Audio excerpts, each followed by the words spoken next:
Welcome to lecture on management, administration and organization, their meaning and definitions, presented by Ravi Prakash Mathur, Senior Lecturer, Mechanical Engineering Department, Government Polytechnic College, Jodhpur. First lecture में हमने subject की importance, management and entrepreneurship के बारे में चर्चा की थी। इसके अलावा विशेष रूप से हमने जो भी इसके अंदर करिकुलम सेल द्वारा एक सिलेबस प्रेस्क्राइब किया हुआ है 310 कोड के लिए, उसके टॉपिक बाय टॉपिक हमने एक ब्रीफ ओवरव्यू डिस्कशन किया था। तो फर्स्ट यूनिट का फर्स्ट 1.1 सब यूनिट जो है उसमें हम अब आज डिस्कशन प्रारंभ कर रहे हैं। और पहले की तरह एक बार ये स्लाइड हर लेक्चर में हम रखेंगे कि कोविड-19 पेंडेमिक के कारण पॉलिटेक्निक कॉलेज जोधपुर के जो विद्यार्थी हैं कुछ विशेष ब्रांचेज के जिनको 310 का कोड पढ़ना है, स्टडी करना है, उनके लिए ये लेक्चर सीरीज़ तैयार की जा रही है। और ऑडियो स्क्रिप्ट इस बात को विशेष रूप से ध्यान में रख के बनाई हुई है कि पॉलिटेक्निक जोधपुर के कॉलेज के स्टूडेंट्स इसको ठीक उसी प्रकार से महसूस कर सकें जैसा कि एक संस्थान जब चल रही होती है और एक डायरेक्ट क्लासरूम में लेक्चर्स डिलीवर किए जाते हैं। और अदर व्यूवर्स इस बात को थोड़ा ध्यान में रखें कि ये विशेष रूप से तैयार किए हुए लेक्चर्स हैं जिनको एक जनरल तरीके से वो न ट्रीट करें। हम सबसे पहले प्रशासन के बारे में बातचीत करते हैं।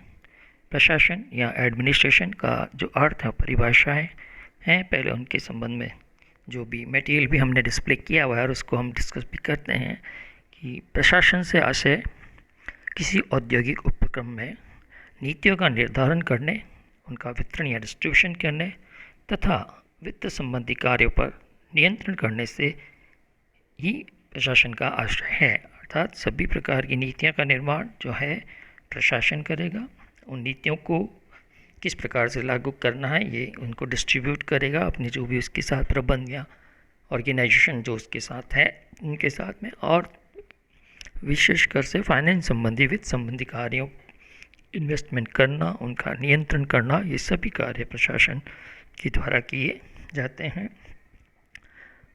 ऐसा कहा जाता है कि वही उपक्रम का संगठन श्रेष्ठ है जिसका मुखिया का उपक्रम पर अच्छा नियंत्रण है।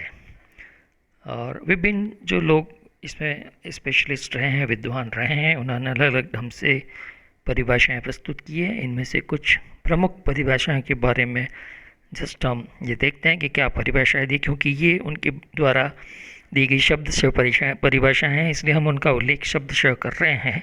जैसे कि शुल्ज जो थे, जे.एन. शुल्ज, उन्होंने प्रशासन के बारे में जो परिभाषा दी उसमें उन्होंने लिखा, प्रशासन उद्योग की वह शक्ति है जो उन उद्देश्यों को निर्धारित करती है जिनकी पूर्ति हेतु प्रबंध एवं संगठन प्रयत्न करते हैं और जिनके अनुकूल ही उनका आचरण होता है। इसके बाद एक और महत्वपूर्ण विद्वान हुए, उन्होंने E.F.L. ब्रेच, उन्होंने जो कहा उसका हम एक बार देखते हैं क्या कहा उन्होंने कहा है, प्रशासन उद्योग का वह कार्य है जो विधियों के निर्धारण तथा पालन करने से संबंधित है, जिसके द्वारा कार्यक्रम बनाया जाता है और योजना के अनुरूप इसकी कार्य क्रियाओं की प्रगति का नियमन तथा नियंत्रण किया जाता है। और इसी प्रकार एक और विद्वान मिलवर्ड के अनुसार जो परिभाषा प्रस्तुत की गई वो ये है कि प्रशासन से तात्पर्य मुख्यतः उन साधन से होता है जो कि उस उद्देश्य को निर्धारित करता है जिसे संस्था व उसके कर्मचारी वर्ग को प्राप्त करना है। गौण रूप से यह उस सामान्य सिद्धांत की योजना बनाता है जो कि संस्था का नियमन करेंगे। इन्हीं को सामान्य सिद्धांत की नीतियाँ कहा जाता है। प्रशासन के बाद हम मूल रूप से ये हुआ कि प्रशासन नीतियाँ निर्धारित करता है, उनको लागू करने के लिए प्रबंध और संगठन को एक योजना देता है एक तरह से, और मुख्य रूप से फाइनेंस, इन्वेस्टमेंट या उसके आगे की कंट्रोल जो है वो भी प्रशासन करता है। प्रबंध का अर्थ है परिभाषाएं के संबंध में डिस्कशन करते हैं। जैसा कि मैंने हाइलाइटर में दिखा रखा है, एक बार पहले उसको अगर हम देखें तो उसके अंदर हमने ये दिखाया कि प्रबंध एक विज्ञान एवं कला है जो संगठन के सामान्य लक्ष्यों की प्राप्ति हेतु विभिन्न व्यक्तियों के व्यक्तिगत तथा सामूहिक प्रयासों के, आप देखेंगे ये कुछ कार्य मेंशन कर रहे हैं। नियोजन यानी कि प्लानिंग, संगठन और यानी कि ऑर्गेनाइजेशन किस प्रकार से होगी, डायरेक्शन यानी कि निर्देशन, और उनके बीच में कोऑर्डिनेशन करना यानी कि समन्वय करना, नियंत्रण करना आदि से संबंध रखता है। यह प्रबंध के बारे में यहाँ हमने हाइलाइटर के माध्यम से शो किया है। और जनरल वे में ये भी ऊपर हमने, आप अगर देखेंगे जो स्टार्ट हो रहा है पैराग्राफ, उसमें लिखा है कि इसको कुछ लोग संकीर्ण अर्थ लगाते हैं, कुछ इसका विस्तृत अर्थ लगाते हैं। तो ये सब बातें एक जनरल वे में पुटअप की गई है, लेकिन जो हमने हाइलाइटर किया वो एक काफ़ी मीनिंगफुल अर्थ प्रबंध का उससे स्पष्ट होता है। प्रबंध की कुछ मुख्य विद्वानों द्वारा दी गई परिभाषाएं निम्न है। एक बहुत ही महत्वपूर्ण सोसाइटी है American society of mechanical engineers, जिसने जो प्रबंध की जो डेफिनेशन दी है उसको हम यहाँ जो डिस्प्ले किया है उसको एक बार मैं आपको पढ़ के भी बातचीत में बताता हूँ। प्रबंध शक्तियों के नियंत्रण हेतु प्रयुक्त मानवीय प्रयासों को तैयार, संगठित एवं निर्देशित करने तथा मानव के लाभ के लिए प्राकृतिक सामग्री का उपयोग करने की कला एवं विज्ञान है। हम देखेंगे ज़्यादातर जो भी परिभाषाएं दी गई है उनमें कला एवं विज्ञान दोनों को साथ साथ एक तरह से उपयोग में वर्ड को लिया गया है, यानी कि मूल रूप से प्रबंध में हम ये कह सकते हैं कि स्किल भी सम्मिलित होगी और एक हम साइंटिफिक वे में भी उसको हम कार्यों को देखेंगे। एक महत्वपूर्ण और प्रबंध के संबंध में जो विद्वान रहे हैं कुंट्ज एवं डोनेल, उन्होंने काफ़ी किताबें भी इस पे ऊपर प्रबंध के ऊपर लिखी हैं, पुस्तकें। उनके अनुसार प्रबंध व्यक्तियों के औपचारिक रूप से संगठित वर्गों से काम कर लेने की कला है। इनका एम्फेसाइज ये है कि आप किस प्रकार से एक ग्रुप से जो संगठित रूप से है उससे किस प्रकार से काम लेते हैं, ये एक कला जो है ये प्रबंध कहलाती है। अन्य विद्वान जो है किम्बल एंड किम्बाल जो हैं उनके अनुसार प्रबंध विचाराधीन उपक्रम में मानव एवं सामग्री के नियंत्रण पर प्रयुक्त होने वाले आर्थिक सिद्धांतों को प्रयुक्त करने की कला है। नेक्स्ट हमने देखा है कि पीटरसन और उनके साथियों ने जो दी है उसमें लिखा है कि प्रबंध को एक तकनीक के रूप में परिभाषित किया जा सकता है जिसके द्वारा किसी विशिष्ट मानवीय समूह के उद्देश्य निर्धारित, स्पष्ट एवं प्रभावी किए जाते हैं। महत्वपूर्ण एक और जो इसमें प्रबंध के लिए जिन्होंने काम किया वो हैं हेनरी फेयोल, जिनके हम आगे जाके कुछ उनके द्वारा जो प्रिंसिपल्स दिए गए हैं जो बहुत फेमस है 14 प्रिंसिपल, उसके बारे में अगले कुछ लेक्चर्स में आने पर बात करेंगे। अभी फ़िलहाल उन्होंने जो परिभाषा दी उसके बारे में देखते हैं। उन्होंने कहा प्रबंध करने से आशय है पूर्वानुमान लगाना, यानी कि आप फोरकास्ट करें, आयोजित करना, प्लानिंग करना, संगठित करना, आदेश देना, समन्वित करना तथा नियंत्रित करना। मोर और लेस जो अभी हमने किम्बाल या उनके अंदर साथ में जो देखी थी वही चीज़ इसमें रिपीट्स हो रही है थोड़े अलग शब्दों के साथ। इस प्रकार लुंडी ने भी इस परिभाषा दी है। तो इन सभी का एक हम ये सोचें कि एक सारांश के निकलता है, उसमें ये लगता है कि संगठन के निर्धारित उद्देश्यों की पूर्ति एवं लक्ष्यों की प्राप्ति के लिए की जाने वाली सभी क्रियाएं प्रबंध में शामिल की जा सकती है। ये हमने एक हाइलाइटर के द्वारा इस स्लाइड नंबर 6 पे आपको दिखाया है। ये काफ़ी महत्वपूर्ण सारांश हम ले सकते हैं।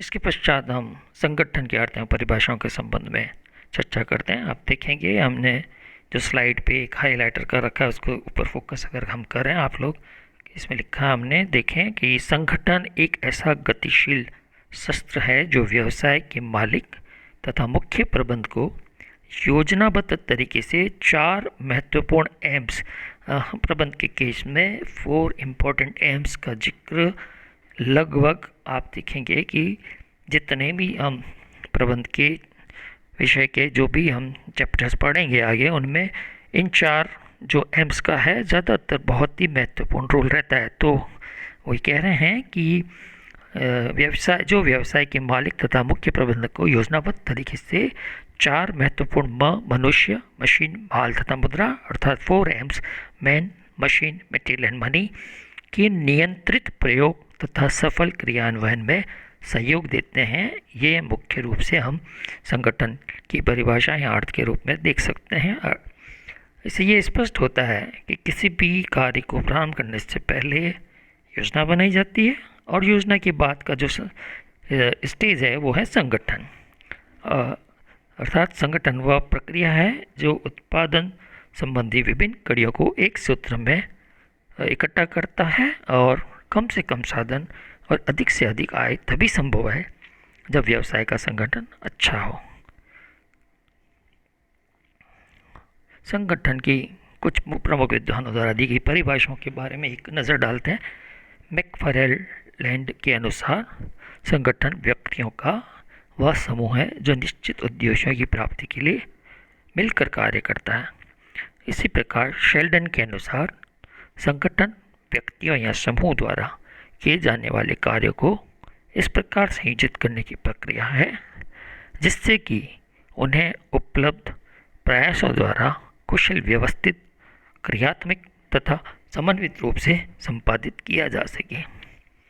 मिलवर्ड एक और विद्वान रहे, उनके अनुसार संगठन संचार उस साधन से है जो संपूर्ण कार्यों को समुचित भागों में बांटता है, विभिन्न भागों को एक मद में संयोजित करता है और प्रत्येक संयोजन के लिए उपयुक्त व्यक्ति की तथा योजनानुसार कार्य निष्पादन देखने के लिए उपयुक्त पर्यवेक्षकों की नियुक्ति करता है।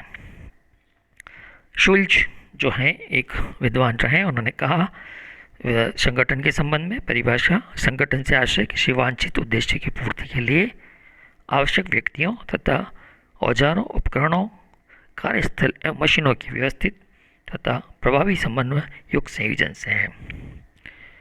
इस स्लाइड 9 में हमने एक हाइलाइटर पोर्शन किया, अगर आप उस पर फोकस करें तो वो संगठन के संबंध में एक कंक्लूजन, सारांश यहाँ पे डिस्प्ले कर रहा है। अतः संगठन किसी भी उद्योग तथा व्यापार के क्रियाशील तत्वों को उसकी आर्थिक, व्यापारिक तथा व्यवस्था संबंधी सीमाओं में इस प्रकार संगठित करता है जिसमें उस पर उचित नियंत्रण तथा नियमन रह सके और उससे मालिक को उचित लाभ प्राप्त हो सके तथा सभी वर्ग लाभान्वित हो सकें।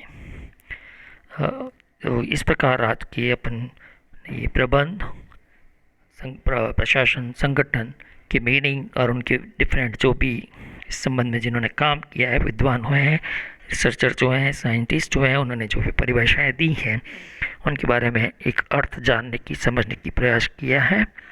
और इस संबंध में जो भी आपके डाउट्स हों वो हमेशा की तरह ये स्लाइड पे आपको मैंने मोबाइल नंबर रिफ्लेक्ट किए हैं, आप इस मोबाइल नंबर पर अपनी क्वेरीज मुझे सबमिट कर सकते हैं और मेरा और से पूरा प्रयास रहेगा कि आपकी क्वेरीज का समाधान मैं कर सकूं।